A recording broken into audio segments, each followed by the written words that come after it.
Meus irmãos, paz do Senhor, está no ar mais uma vez o nosso programa Fora da Caixa. Estamos na edição especial dessa série sobre livros da Bíblia e nós estamos em uma sequência pós-exílio, pós-cativeiro babilônico. Após os 70 anos do cativeiro, nós já estudamos que Deus levantou 3 profetas.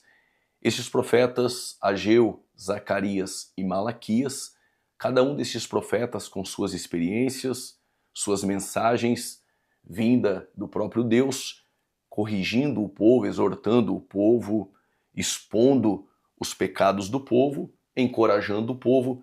Cada um desses profetas com suas mensagens tem muito para nos ensinar. Nós já falamos sobre o profeta Ageu e nós trouxemos 4 lições sobre o livro do profeta Ageu. Depois, trouxemos também em um outro vídeo, o último vídeo, este falando sobre o profeta Zacarias. 4 lições sobre o profeta Zacarias. E hoje não é diferente, nós vamos dar sequência cronológica, Ageu, Zacarias e agora iremos falar sobre Malaquias, o livro do profeta Malaquias. E por que não? 4 lições sobre o livro do profeta Malaquias. Entretanto, o livro do profeta Malaquias, assim como outros livros, tem versículos, pontos polêmicos que já causaram muitos debates por conta da polêmica que gira em torno de alguns versículos, posições, interpretações de diversas escolas históricas dentro da teologia, no decorrer da história da igreja, e não é diferente no livro do profeta Malaquias.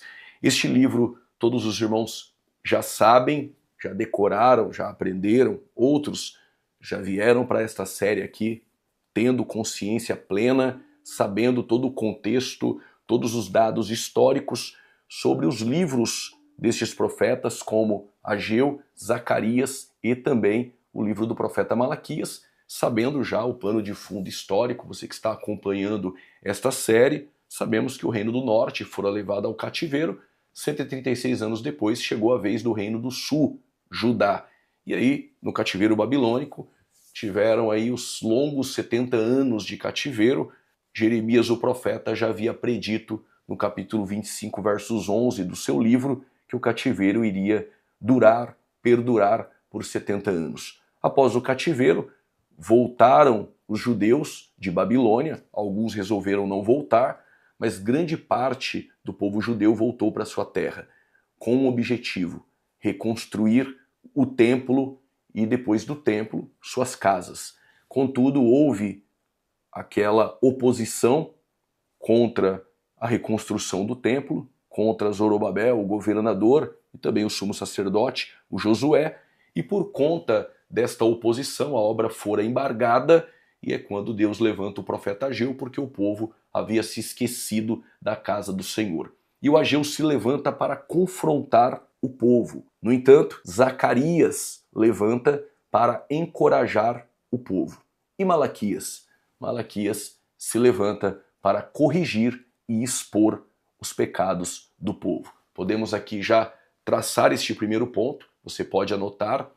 Esta série é para trazer riquezas destes textos, destes livros da Bíblia, para você que prega a palavra de Deus, você que é iniciante na área da pregação, você pode montar o seu esboço, aproveitar essas informações e montar você o seu próprio esboço, ou você pode já usar também estes tópicos, os 4 tópicos ou 3, fica a critério daquele que vai fazer uso. Já temos aqui o primeiro ensino. E qual é? Ageu, ele se levanta para confrontar o povo, Zacarias para encorajar o povo, trazer o povo ao ânimo, ao fervor, para poder reconstruir o templo, e nós temos agora Malaquias, que ele vem após Zacarias, vem após o Ageu. O templo já havia sido reconstruído. E o culto? O culto estava acontecendo. Se o templo já foi reconstruído e o povo já iniciou o culto, a liturgia, as músicas, os sacrifícios, por que Malaquias se levantou? Malaquias se levanta dentro de um tempo em que o culto estava acontecendo. Mas há um detalhe: Deus não estava no culto, Deus não estava recebendo o culto. E pior, Deus levantou um profeta para corrigir não só o povo, mas também a liderança, também os sacerdotes. O livro do profeta Malaquias, ele é um livro muito forte dentro da perspectiva de correção, de exposição daquilo que estava errado dentro da casa de Deus. Imagine um povo levando sacrifícios, praticando toda a liturgia, sacerdotes estavam ministrando e Malaquias ele vem corrigir este povo e expor, dizendo que tudo aquilo que eles estavam fazendo não estava agradando a Deus. Os animais eram coxos, o coração deste povo estava muito longe, era só uma liturgia, uma religiosidade. Ergue-se como a última voz do período veterotestamentário, podemos assim dizer, Malaquias, ele antecede um tempo de silêncio que vai perdurar mais ou menos aí 400 anos. Estes 400 anos de silêncio é o tempo em que nenhum livro inspirado fora escrito. Claro que o Malaquias, cronologicamente na vida real, não é o último profeta veterotestamentário, porque nós vamos ter aí o João Batista. O João Batista é o último profeta do Antigo Testamento. Contudo, o João Batista ele rompe esses 400 anos de silêncio, silêncio este que nenhum livro inspirado fora escrito dentro deste tempo. Nós não temos nenhum que fora inserido no cânon e usado pelos apóstolos, e hoje nós temos em mãos aí 66 livros da Bíblia, nenhum escrito dentro deste tempo que vai de Malaquias até Jesus. Ou seja, o conteúdo de Malaquias é um conteúdo não muito extenso, mas é profundamente confrontador. Vou repetir, o livro de Malaquias não é extenso, mas ele é confrontador.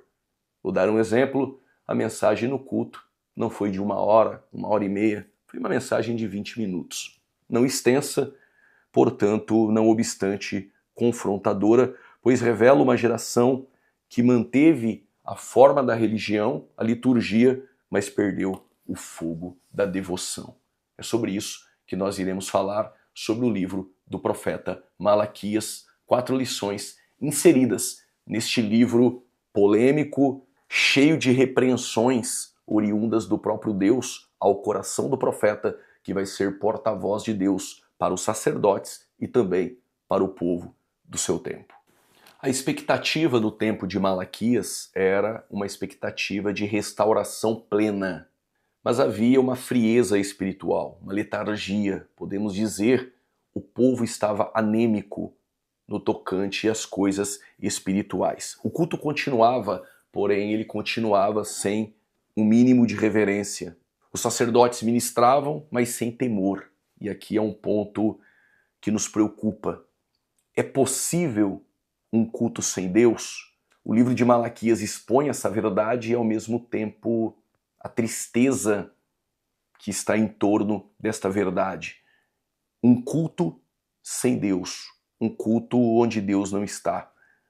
Existe liturgia e podemos dizer hoje que é possível nós termos uma liturgia no culto, e culto tem liturgia.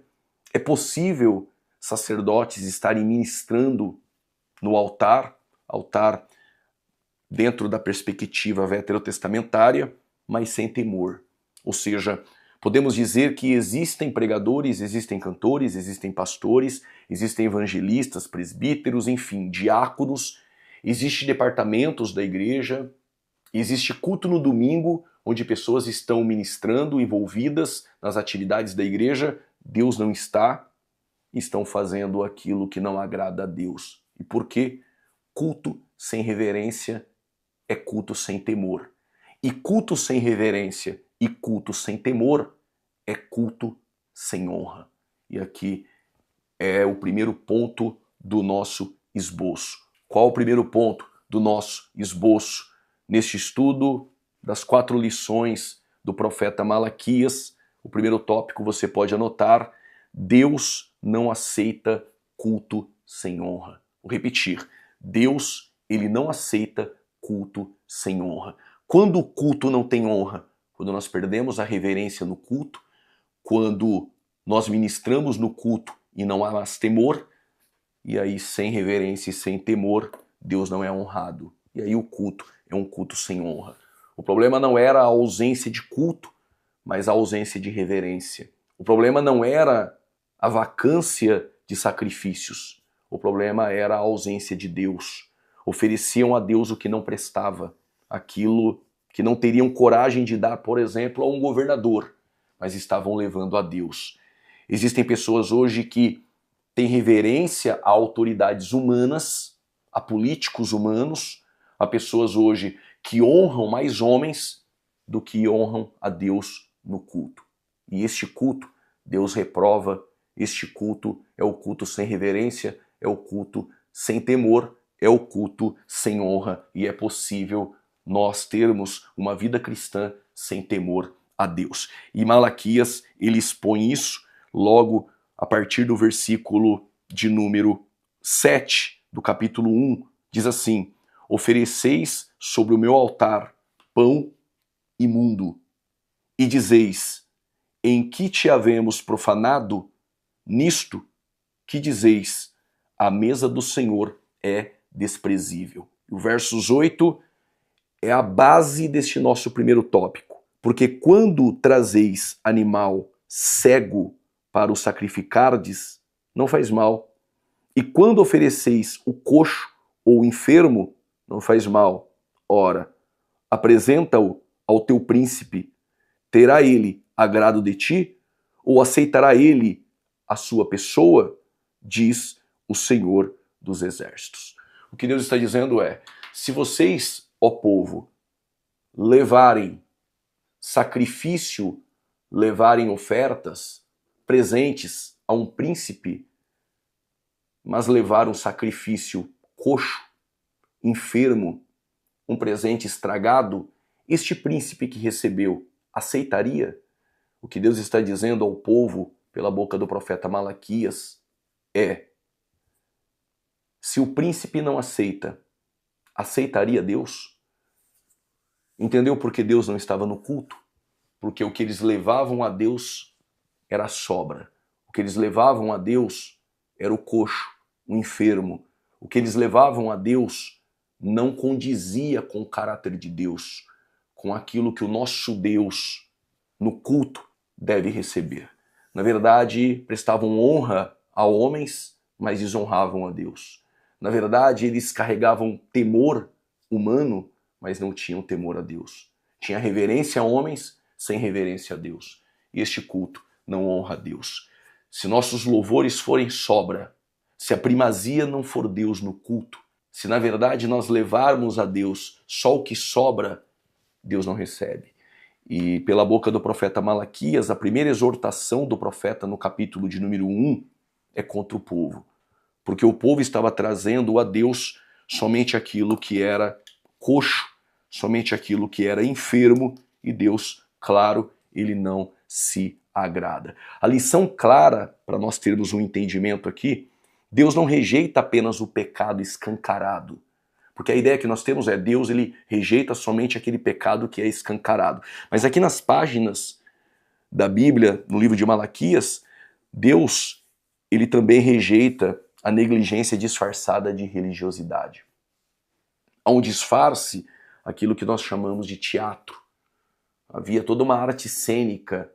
Isso pode acontecer em nossos cultos. Pessoas podem levantar as mãos, fechar os olhos, tentar expressar ou tentar impressionar alguém com uma certa espiritualidade. É só disfarce. O povo levantava as mãos, fechava os olhos, quem sabe sentia até arrepios no culto. Entretanto, louvam a Deus no culto, tem toda uma liturgia, mas sacerdotes não têm temor. O povo está levando só a sobra, mas há toda uma arte cênica, todo um teatro. Honrar a Deus exige entrega real, não sobras. Então guarde essas informações. Aí a lição clara é que Deus, ele não rejeita apenas o pecado escancarado, mas também a negligência disfarçada de religiosidade. Esse ponto é importante. Existe uma negligência disfarçada de religiosidade. Bom, por fora a religião, por dentro podemos dizer que é um povo que o coração está muito longe de Deus. E o versículo de número 7, o versículo de número 8, Malaquias expõe tudo isso. Na verdade, o capítulo todo de número 1 já expõe essa realidade. O tópico de número 2, que você pode usar aí na sua mensagem, o ministério pode continuar mesmo sem a presença. E isso é perigoso. Vamos lá. Se não honram a Deus, se não há reverência no culto, se não há temor, se há atividade e religiosidade, mas tudo isso é disfarçado. Porque por dentro não tem uma entrega real. Por dentro existe uma negligência. E esta disfarçada de religiosidade não esconde o vazio. É um culto sem Deus, logo é um culto sem presença. O ministério pode continuar mesmo sem presença e isso é perigoso. O que Malaquias, através dos versículos, e traz ao meu coração este segundo tópico, é que é possível pregar sem presença. É possível pastorear sem presença. É possível nos reunirmos na semana ou no domingo, naquele endereço marcado, naquele horário combinado, e a presença de Deus não estar lá. Isso é muito perigoso. E é um alerta a nós que estamos aprendendo aqui com o livro do profeta Malaquias, porque é possível pregar sem a presença, é possível cantar sem a presença.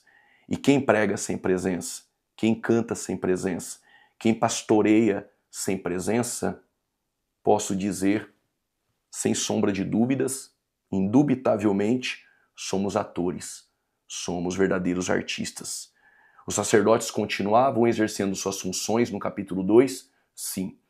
A palavra de Malaquias, de exortação, de correção, expondo o que estava acontecendo no capítulo 1, é contra o povo. Logo no capítulo 2, é direcionada a palavra dura, expondo os sacerdotes que cumpriam as suas funções, cumpriam suas atividades sacerdotais, mas já não guardavam conhecimento nem viviam o que ensinavam. Isso é delicado e vergonhoso. Capítulo 2, você pode acompanhar comigo, versículo de número 7, a seguir, porque os lábios do sacerdote guardarão a ciência, conhecimento, e da sua boca buscarão a lei, porque ele é o anjo do Senhor dos Exércitos. Mas vós vos desviastes do caminho, a muitos fizestes tropeçar na lei, corrompestes o concerto de Levi, diz o Senhor dos Exércitos. Por isso também eu vos fiz desprezíveis e indignos diante de todo o povo, visto que não guardastes os meus caminhos, mas fizestes acepção das pessoas na lei. Terrivelmente, Malaquias expõe o pecado da liderança dos sacerdotes. Dos lábios do sacerdote deveria sair conhecimento, da boca do sacerdote deveria sair a lei para instruir o povo, e o povo estava corrompido e trazendo a Deus no culto a sobra, sem reverência, sem temor e sem honrar a Deus. E o sacerdote, que era responsável por ensinar o povo, não corrigia o povo e era indulgente. E pior, o sacerdote era participante dessa desonra do culto. Culto que Deus não estava, culto sem a presença. O ministério pode continuar mesmo sem presença e isso é perigoso. Sacerdotes, no capítulo 2, versículos 7, 8 e 9, estão sendo expostos pela palavra. A palavra está mostrando a nudez do ministério sacerdotal. E quando você for pregar essa palavra, abrindo parênteses aqui, vale lembrar que os levitas foram escolhidos entre as tribos de Israel para ser a tribo que deveria carregar os utensílios do sagrado, tudo que era sagrado. No entanto, que quando Davi colocou a arca, trazendo a presença de Deus a Jerusalém, já esquecida no tempo de Saul, e a motivação era muito boa, contudo, todavia, Deus não trabalha com boas intenções, ele trabalha com princípios. Davi quebrou um princípio E Deus julgou, encerrando a festa que Davi estava fazendo, porque Davi, ele colocou a arca sobre bois e carros novos e não fez aquilo que estava estabelecido pelo próprio Deus, que era colocar a arca sobre o ombro dos levitas. Os levitas tinham a responsabilidade, os levitas tinham a legalidade do próprio Deus para carregar aquilo que tipologicamente apontava para verdades espirituais profundas futuras. Contudo, historicamente, dentro do tempo de Davi, do tempo dos levitas, todos aqueles utensílios eram sagrados. E a arca, ela deveria ser colocada sobre o ombro dos levitas. Se a arca representa a presença de Deus, nós podemos ver isso em diversos textos, quando Josué, no capítulo de número 3, capítulo de número 4, ele vai atravessar o Jordão, a arca foi à frente 2000 côvados. A presença de Deus vai à frente. A arca representava a presença de Deus. Logo, a presença de Deus deve estar no ombro dos levitas. Levitas são ministros santificados, escolhidos pelo próprio Deus para carregar a presença. Levitas carregavam a presença por conta da fidelidade. No episódio do bezerro de ouro, quando Arão é pressionado pelo povo e constrói o bezerro, Moisés ele desce do monte irado, quebra as pedras da lei, e quando Moisés faz a pergunta quem estava ao seu lado, somente os levitas tiraram as espadas. E a partir de então, os levitas são responsáveis por carregar a presença, porque fidelidade à palavra nos traz a garantia da presença. Ponto. Quando Josué chega em Canaã e vai dividir as terras, as tribos, Zebulon, Naftali, Dan, Asser, Rubens, Judá, ele diz a Levi que para Levi o Senhor é a sua porção. Percebe que os levitas era um grupo separado pelo próprio Deus. Os sacerdotes que cuidavam das coisas do culto, estes mesmos sacerdotes agora estão corrompidos. Estes mesmos sacerdotes estão sendo expostos. Porque é importante você lembrar o povo na hora da pregação, fechando parênteses, a responsabilidade levítica, o cuidado de Deus para com os levitas, uma terra separada, o Senhor era a tua herança, carregavam a presença, os coatitas, meraritas, gersonitas, cada grupo carregava utensílios, coisas sagradas. Agora aqueles que cuidam das coisas sagradas estão profanando. Aqueles que eram responsáveis não só por carregar a presença, mas levar a lei ao povo, corromperam o povo e você não encontrava mais a lei nos lábios dos sacerdotes.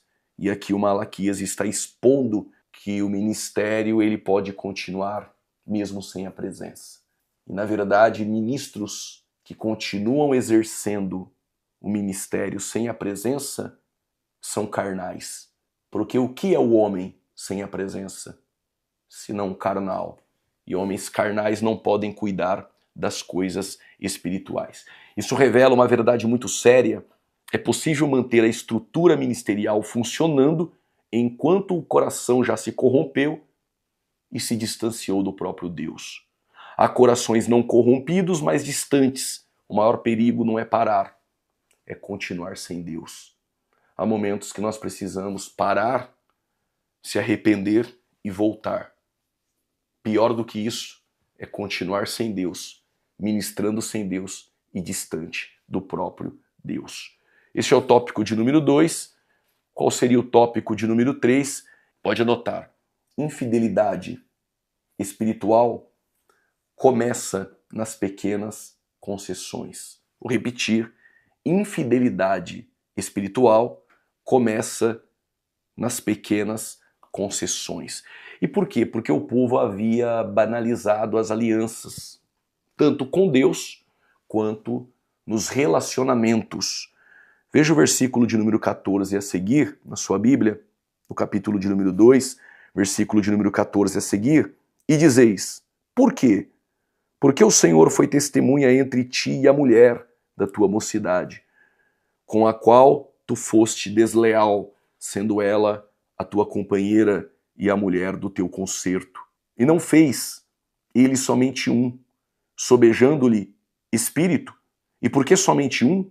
Ele buscava uma semente de piedosos, Portanto, guardai-vos em vosso espírito, e ninguém seja desleal para com a mulher da sua mocidade. E por quê? Porque o Senhor, Deus de Israel, diz que aborrece o repúdio, e aquele que encobre a violência com a sua veste, diz o Senhor dos Exércitos. Portanto, guardai-vos em vosso espírito e não sejais desleais. O que havia acontecido? O povo, os sacerdotes, haviam quebrado a fidelidade conjugal. Isso refletia uma quebra mais profunda à infidelidade espiritual. E toda decadência espiritual, ela começa de forma silenciosa. Isso é importante você anotar, pode anotar aí. Toda decadência espiritual, ela vai começar. Ela tem seu início, seu ponto de partida de forma silenciosa, em concessões aparentemente pequenas. Não tem nada a ver, tá tudo bem, deixa assim mesmo, mas que corroem a essência da aliança. Eles estavam quebrando as alianças, repudiando as esposas, não dando carta de divórcio, mandando elas embora por qualquer motivo e relacionando com mulheres pagãs. E essa realidade histórica que estava acontecendo é denunciada por Malaquias, mas isso também refletia a quebra da aliança espiritual com o próprio Deus. Estavam fazendo a mesma coisa. Repudiaram Deus, mandaram Deus embora, continuavam com a religiosidade, achando que tudo estava bem, os cultos acontecendo, o povo trazendo a sobra, eles aceitando um teatro, fingindo que estava tudo bem, quando na verdade o culto não tem Deus. Esses homens que cultuavam, repudiavam as suas mulheres, e isso acontece hoje, há pessoas sentadas no banco da igreja, liderando obreiros, presbíteros, que já estão separados dentro de casa com suas esposas. Na verdade, mandaram embora, estão vivendo debaixo de um mesmo teto, separados. Alguns até em quartos separados. Isso é repúdio. No âmbito espiritual, fizeram primeiro isso com o próprio Deus. Estão debaixo do mesmo teto, o lugar geográfico que deveriam cultuar a Deus, reverenciar a Deus, honrar a Deus, não tem temor, não tem honra, não tem reverência, repudiaram Deus, e essa quebra de aliança espiritual estava acontecendo também no campo físico, com suas esposas, estavam se relacionando com mulheres pagãs. Espiritualmente, abandonaram Deus, repudiaram Deus e se relacionavam com outros deuses. Cultuavam homens ou cultuavam outros deuses. Ou seja, a quebra da fidelidade conjugal refletia uma quebra ainda muito mais profunda. Que quebra era essa? A quebra da aliança espiritual. Toda decadência espiritual, então, ela começa de forma completamente silenciosa. Partindo para o tópico de número 4, Deus responde: culto sem Deus, sem reverência, sem temor, ninguém honra a Deus.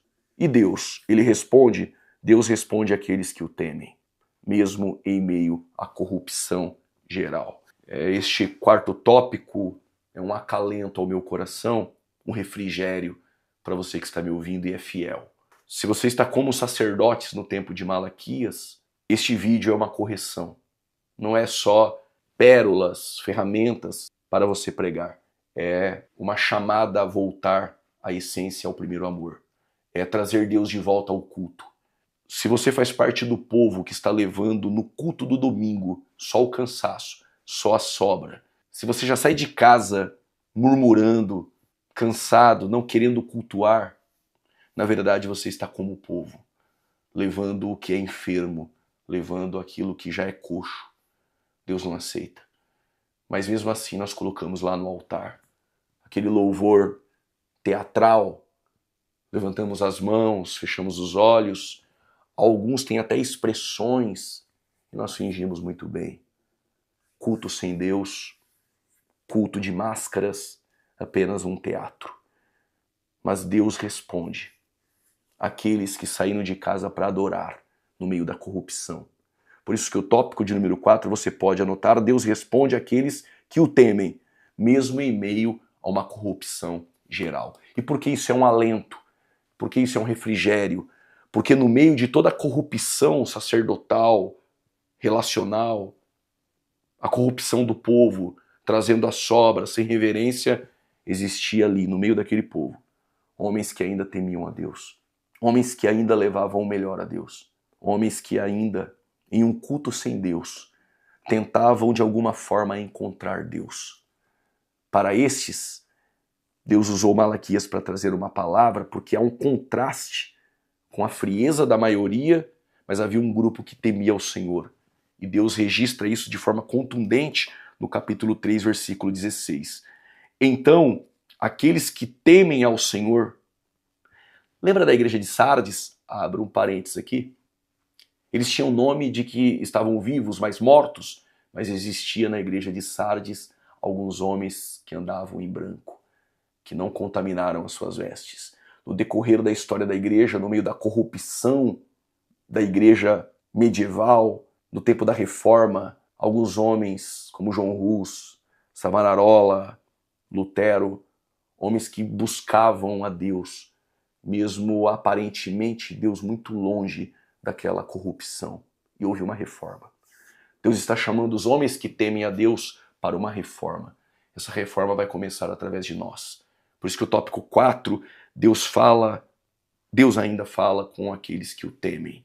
Mesmo em meio a uma corrupção geral, porque havia um contraste ali na igreja, e Deus registra isso no versos 16, como na igreja de Sardes, uma igreja morta, mas existia ali homens vivos que andavam de branco. Então aqueles que temem ao Senhor, falam cada um com o seu companheiro, e o Senhor atenta e ouve, e há um memorial escrito diante dele, para os que temem ao Senhor e para aqueles que lembram o seu nome. Meu Deus. E eles serão meus, diz o Senhor dos Exércitos. Naquele dia, glória a Deus. Que farei? Serão para mim particular tesouro. Poupá-los-ei, como um homem poupa o seu filho que o serve. São como filhos, em meio a uma decadência espiritual, em meio à repreensão do profeta Malaquias, e seu nome tem a ver com mensageiro. Há um chamado urgente à restauração da essência. E como você vai terminar essa mensagem? Há um chamado aqui. A restauração da essência. Você que essa noite trouxe o pior, a sobra. Você que cultuou até agora sem reverência, sem temor. E está tentando, nesse teatro, enganar a si mesmo. Deus me trouxe para trazer uma mensagem urgente, um chamado de restauração à essência, para um relacionamento sincero, reverente e fiel com Deus, que vai além da aparência, mas que alcança o coração.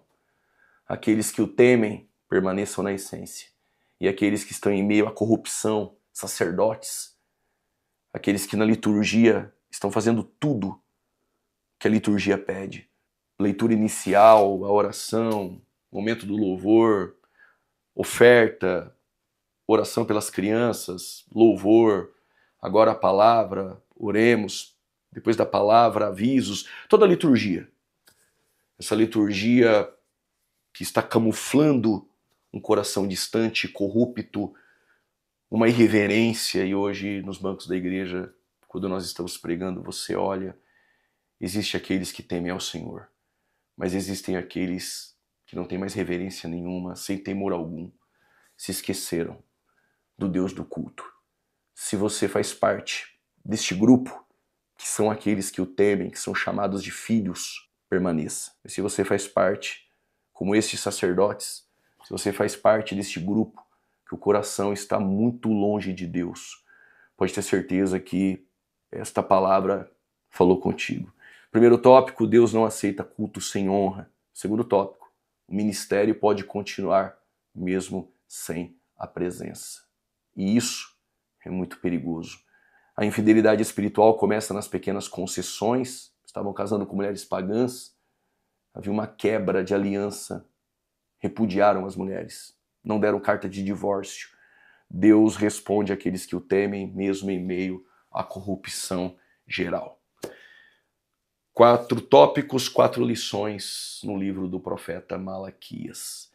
E aí depois no capítulo de número 4, Malaquias também expõe um tempo futuro. E que tempo é este? O tempo em que vem dias ardendo como forno, todos os soberbos e todos os que cometem impiedade serão como palha.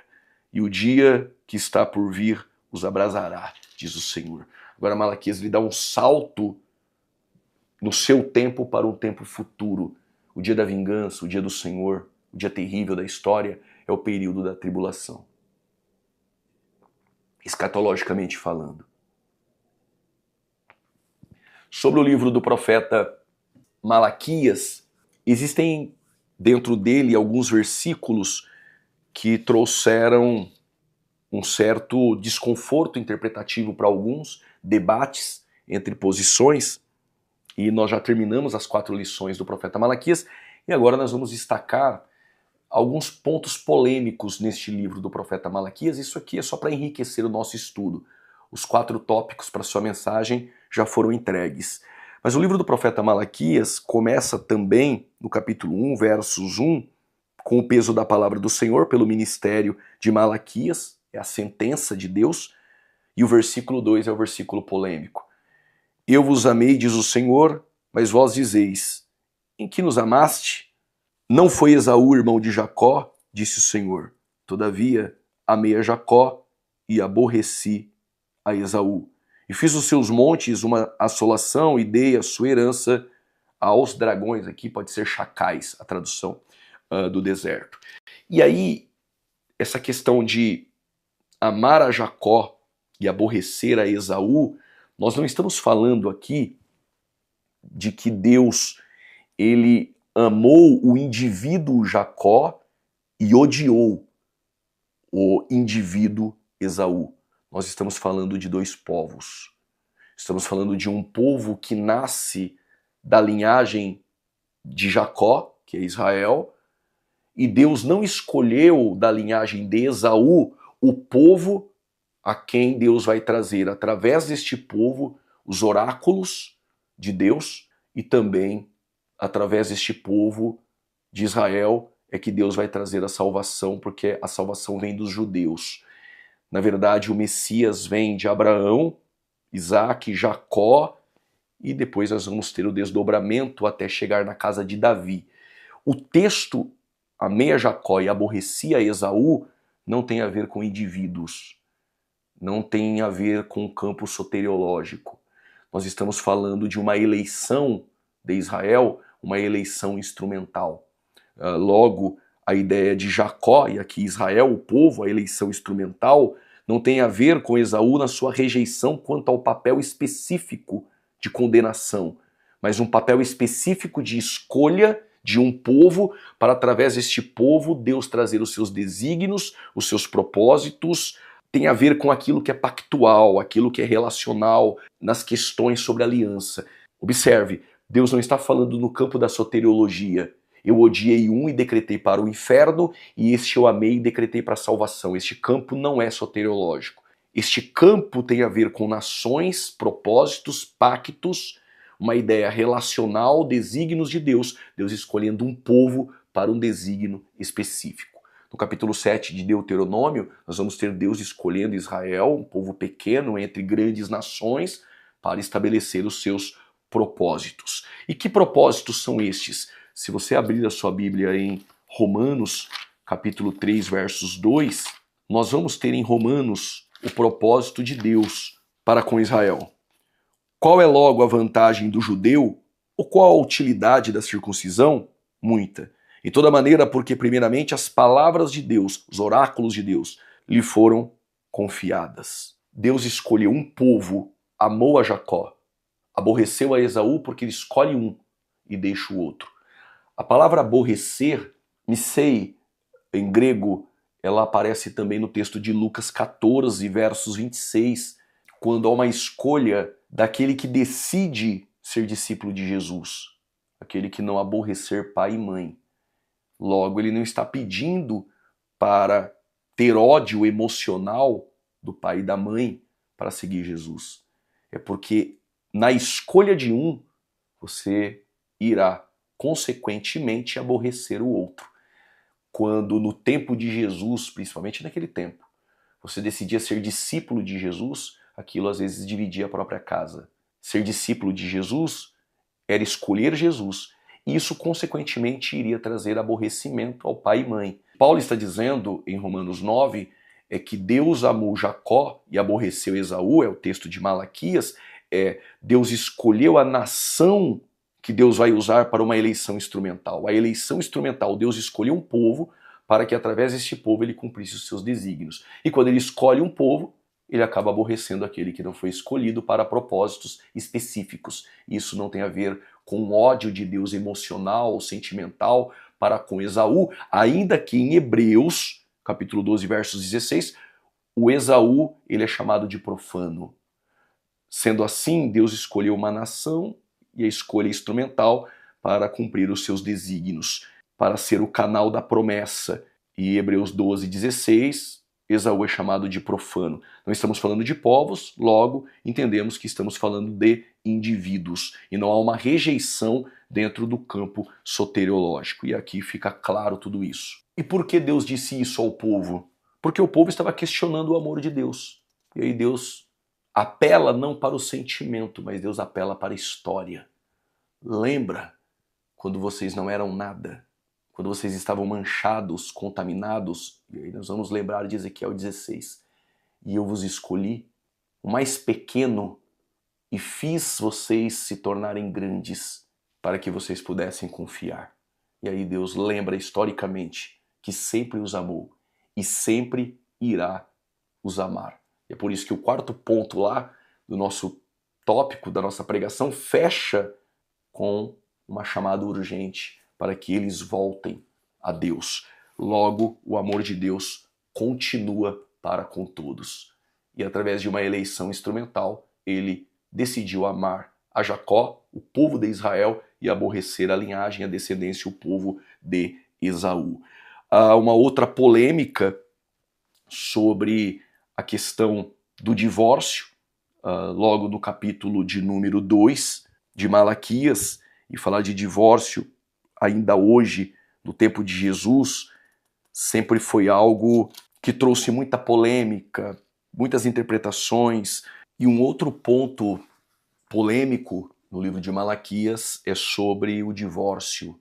No capítulo 2, versos 16 de Malaquias diz assim: porque o Senhor, Deus de Israel, diz que aborrece o repúdio e aquele que encobre a violência com a sua veste, diz o Senhor dos Exércitos, portanto, guardai-vos em vosso espírito e não sejais desleais. A ideia aqui é Deus aborrece o repúdio, em outras traduções, Deus odeia o divórcio. E aí esse texto, ele é forte, ele é contundente. A palavra odiar em hebraico, sané, que aí aparece, ela não expressa apenas uma emoção de Deus. Você pode anotar aí, tem a ver com rejeição pactual, oposição moral e repúdio ético. Esses 3 pontos têm a ver não com a emoção do odiar, mas esses 3 pontos estão diretamente relacionados com esse odiar de Deus que nada tem a ver com um ódio emocional. Ou seja, não é um ódio humano, mas uma posição divina contra aquilo que viola a sua natureza e aquilo que Deus estabeleceu como aliança logo no Éden, antes da lei. É princípio, é ordenança do próprio Deus. Vou dar agora aqui, se alguém precisar usar, 3 motivos. Estabeleci 3, tem mais. Estabeleci 3 motivos do porquê Deus odeia o divórcio. Eu fiz até um gráfico para ficar mais didático. O primeiro tópico, o primeiro ponto do porquê Deus odeia o divórcio, porque rompe uma aliança sagrada. O casamento ele é chamado de aliança, berit em hebraico.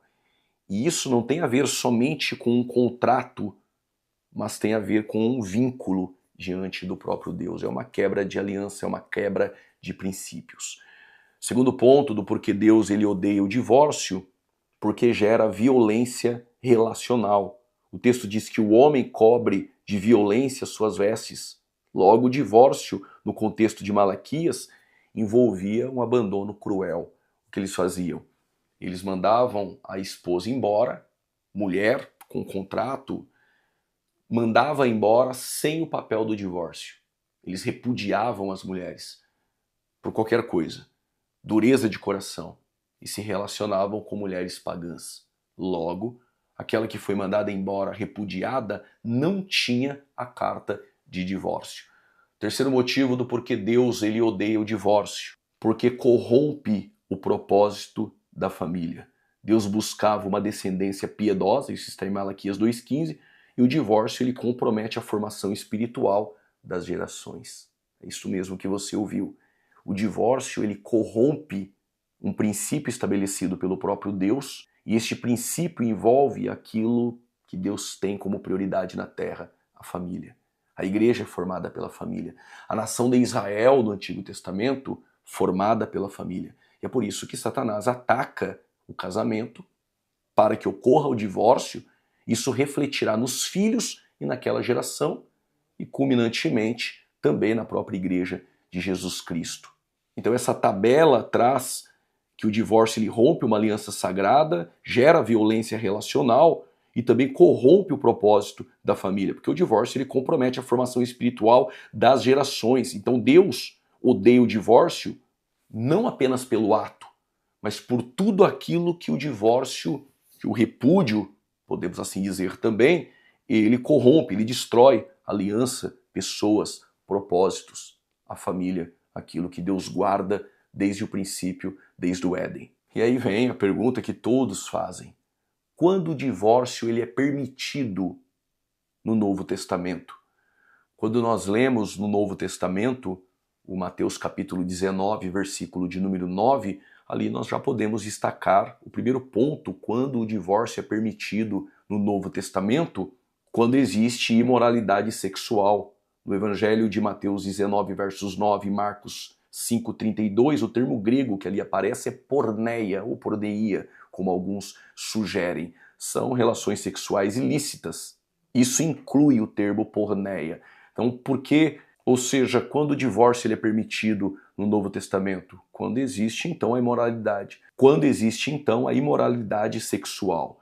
Logo, o Novo Testamento não está aqui, de maneira nenhuma, banalizando o divórcio, mas ele apresenta exceções claras. Tudo que vou dizer aqui, Deus primeiro, ele quer que perdoe, que haja o perdão, essa reconciliação do casal. Quando não dá mais certo, quando não tem mais jeito, quando há essa quebra no divórcio, isso só é permitido através da imoralidade sexual. Segundo ponto, quando o divórcio é permitido no Novo Testamento. E aí nós temos o texto na primeira carta de Paulo à igreja de Corinto, no capítulo de número 7, versos 15, se o descrente se apartar, o crente não está sujeito à servidão, disse Paulo. Logo, em Romanos capítulo 7 já é uma outra questão. O José está casado com a Maria e o José vem a morrer, a Maria está livre até para um outro casamento, mas não tem a ver aí com quando o divórcio é permitido no Novo Testamento. E nós temos exceções que o texto bíblico não nos traz informações, mas quando uma mulher é espancada dentro de casa, ela é violentada pelo esposo dentro de casa, com certeza em casos elevados desta forma, tem todo um pano de fundo por detrás, e um outro dia nós podemos aí tratar. Nós não estamos aqui para desgastar Romanos 9, amei a Jacó, aborreci Esaú, nós precisaríamos de aulas aqui para tratar, e assim também na questão do divórcio. Em Mateus 19, sobre repúdio versus divórcio, Jesus responde à prática farisaica baseada em Deuteronômio, capítulo de número 24. Esse repúdio, apólio aí no grego, mandar embora, dispensar, abandonar, mas sem dar carta de divórcio. Ou às vezes repudiar, abandonar, mandar embora dentro da própria casa. Já o divórcio formal é a carta legal de separação. Essa é a questão da distinção nominal entre repúdio e divórcio. Como disse, precisaria de uma aula toda para tratar sobre repúdio e divórcio dentro de cada contexto. Todavia, nós não temos este tempo para explorar isso com perspicácia. Os fariseus haviam banalizado o repúdio e qualquer motivo justificava o tal do mandar embora. E aí Jesus corrigiu. Moisés permitiu por causa da dureza do coração do homem. Não era o ideal divino, então ele eleva o padrão. Não legitima o descarte casual, mas ele restaura o princípio, levando os fariseus, os discípulos que ali estavam, o público que ali estava em Mateus 19, ao princípio da criação. No princípio não foi assim. Jesus leva-os não em Moisés, Jesus leva-os em Deus. Em Gênesis 2, versículo de número 24, porque o ponto central é: Jesus não está facilitando o divórcio, está restringindo um repúdio irresponsável. Essa é a questão. O problema nunca foi apenas o divórcio, foi o coração duro que transforma a aliança em algo descartável. Outro ponto polêmico em Malaquias é Malaquias 3:10. Na verdade, sobre a questão do dízimo em Malaquias, como isso funcionava, e também sobre o devorador, como podemos tratar estas questões. Malaquias capítulo 3, versículo de número 10, trazei todos os dízimos à casa do tesouro, para que haja mantimento na minha casa e depois fazer prova de mim, diz o Senhor dos Exércitos. Se eu não abrir as janelas do céu e não derramar sobre vós uma benção tal, que dela vos advém a maior abastança, e por causa de vós repreenderei o devorador. Quem é o devorador? Quem é este que consome o fruto da terra e a vide do campo? Não vos será estéril, diz o Senhor dos Exércitos. A palavra devorador, que aí aparece okel, a ideia de consumir, uma ideia de destruidor, e nós temos aí 3 princípios de interpretação. Número 1, o devorador é um termo natural, é a praga, é o gafanhoto, ou providencial. Espiritualmente, Malaquias está tratando de um juízo iminente do próprio Deus, porque a prosperidade agrícola era assinalada pela espiritualidade. Se o povo tem um coração voltado a Deus, isso iria refletir na colheita. Caso não, também iria refletir de forma negativa. Ou seja, a interpretação de número 1 era gafanhotos, o devorador, insetos que iriam devorar, pragas, ou, espiritualmente falando, o próprio Deus trazendo juízo por conta de um culto sem Deus, sem temor, irreverência e também um culto sem honra a Deus. Ou número 3, como nós ouvimos através de alguns pastores, infelizmente, sem conhecimento, dizendo que é um demônio, e aí já está tratando do campo espiritual, não do próprio Deus, mas que o devorador é demônios, ou seja, se a pessoa não trouxer o dízimo, demônios vão devorar tudo o que ela tem. Eu fico com o primeiro aí, o natural, na verdade, está tratando de coisas literais. O povo levando a Deus a sobra, ou roubando a Deus não levando o dízimo, e isso era mandamento. Hoje nós temos uma ideia de princípio, no Antigo Testamento mandamento, e este mandamento estava sendo quebrado, violado, e aí Deus então permite as pragas destruir completamente a agricultura, a lavoura, a colheita do povo. Separei para você também uma tabela sobre o dízimo no Antigo Testamento. Como aí você pode ver, nós temos o dízimo inserido nas páginas veterotestamentárias dentro de um sistema teocrático de Israel, da lei, ligado ao sustento levítico. Isso está em Números. Você pode ler em Números, capítulo de número 18. Temos também as festividades. Em livro de Malaquias 3:10, ele aparece como obrigação pactual sobre a lei. Já na Nova Aliança, nós não temos um mandamento explícito que imponha o dízimo. O que encontramos é um princípio superior. Que princípio é este? Generosidade voluntária, isso é muito mais do que 10%, proporcionalidade e também liberalidade com alegria. Cada um contribua com alegria. E lembro quando nas aulas de teologia, um jovem, ele tinha uma oposição ferrenha contra o dízimo, e geralmente quem tem não dá. E ele questionava, eu não encontro isso de forma explícita nas páginas do Novo Testamento, e eu disse, você quer ser bíblico, seguir o Novo Testamento, como está lá ao pé da letra? Ele, claro, nós temos que ser bíblico. Eu levei ele em Atos, e disse que os apóstolos, eles davam tudo o que tinham. Lembra de Barnabé, por exemplo? E aí ele, mas o livro de Atos, ele não é teológico, ele é narrativo, enfim. Ele não queria seguir a igreja, então, como ela é. Não era 10%, era muito mais. Até porque é uma nova aliança, nós devemos exceder a justiça dos fariseus. a proporcionalidade deveria ser muito maior. Contudo, longe da avareza, aqueles que entendem este princípio, eles dão o dízimo, é um princípio muito bom, trazido também de um mandamento, com um princípio aclopado ali nas páginas do Antigo Testamento. Por que não no Novo Testamento nós não seguirmos um modelo bom do Antigo Testamento para o sustento e mantimento também da casa do Senhor? E aí alguém poderia indagar, mas não há mantimento. Eu não tenho culpa dos sacerdotes. O coração do povo faz e Deus, ele se alegra com essa voluntariedade de cada coração e Deus vai julgar cada um também segundo a sua proporcionalidade. Ninguém vai dar o dízimo por medo do devorador, do demônio, mas vamos dar porque o modelo neotestamentário é de uma generosidade superior e sacrificial. Aqui nós terminamos o livro do profeta Malaquias com um esboço, 4 pontos, 4 lições, como havia prometido, de forma muito singela, muito superficial. Superficialidade em cima daquilo que é superficial.